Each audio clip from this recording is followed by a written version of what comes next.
أفضل وأجمل وأجود أنواع اللبن في الجزائر يا جماعة الخير.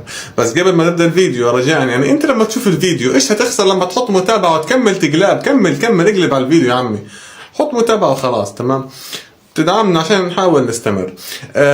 أفضل أنواع اللبن يا جماعة الخير مش تتخيلوه، هو معروف في الجزائر نمبر 1.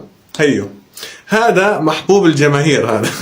هذا اسمه اللبن الصمام. لبن الصمام هذا يا جماعة الخير قصة يعني حاليا حتى هو قبل كل حاجة هذا يعني هذا منتوج جزائري 100%. يعني هذا صنع في الجزائر، ميد ان الجيريا. تمام، يعني منتوج محلي. تمام، يصدر في الخارج. انت متخيل معي؟ يصدر في الخارج. تمام، طعمه لا يعلى عليه. انا اتحدى اي جزائري يناقض كلامي، يكتب لي في التعليقات اذا كلامي صح او خطا. انا بقول لك هذا رقم 1 في كل الجزائر، بل يمكن يكون في افضل يا زلمه في العالم كله. انا بالنسبه لي افضل انواع اللبن في العالم لبن الصمام.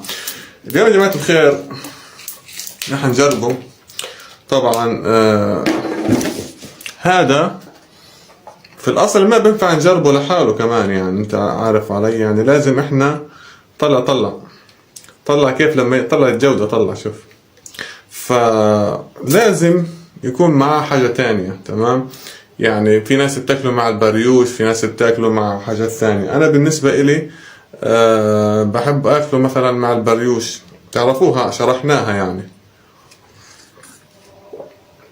روعة، طعم جودة غير طبيعية.